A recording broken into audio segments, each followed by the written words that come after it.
Well, good evening. We have now concluded our fourth Energy Law Forum here in Vienna. I think the event has been a great success. We've had a record turnout.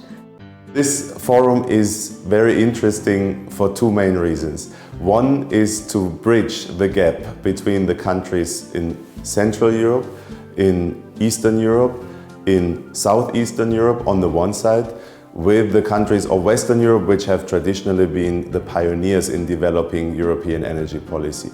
And we see today again that these countries in the East and in the Southeast are not only the troublemakers, are not only the motherlands of crisis as they are sometimes perceived as. I refer to Ukraine, for example.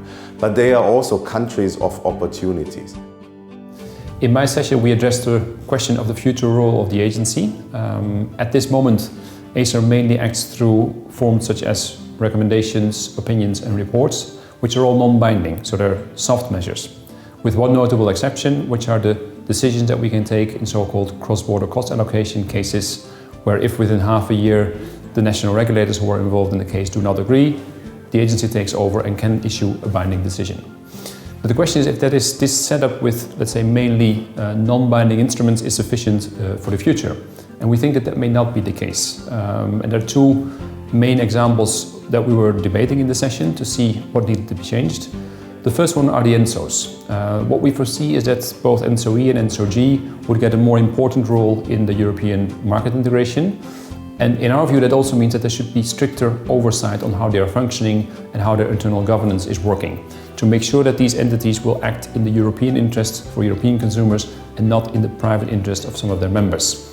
And we think it would then be logical that the agency as the European, let's say, entity dealing with energy regulation would be the one to oversee these entities, to issue, if needed, binding decisions and also to enforce them to make sure that these ENSOs comply with what we think is needed for the European energy market. We presented a proposal, which is a new one, for a regulation that for the first time brings the word solidarity to life with some concrete legal proposals how to interact between EU member states but also between EU member states and energy community countries so as to really legally integrate them into one European security space with mutual rights and obligations to prevent a crisis, to organize reverse flows together, to organize planning for security together. And we think we got good support in the room. The Nord Stream 2 pipeline, or proposed Nord Stream 2 pipeline. And my major observation was that it's very difficult to see how, as a matter of European Union law, the pipeline can actually be built and brought into operation under EU law. And I essentially have three arguments. The first relates to the requirement of third-party access under the Gas Directive 2009.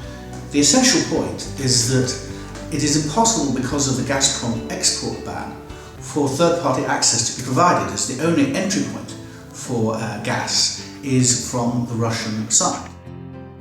I had the pleasure to moderate a panel today which covered the question of whether and how to support renewable energies and energy efficiency. We had a very lively debate, and I think to sum it up, as far as renewables are concerned, it became very clear that further support is needed. So the question is how to design that support. Mario Rackwitz from the German Research Institute Fraunhofer pointed out that it will be helpful to continue applying market premiums. Auctions, as provided for by the Commission, will be an option. However, the auction design needs to be considered very carefully, and the devil is in the detail.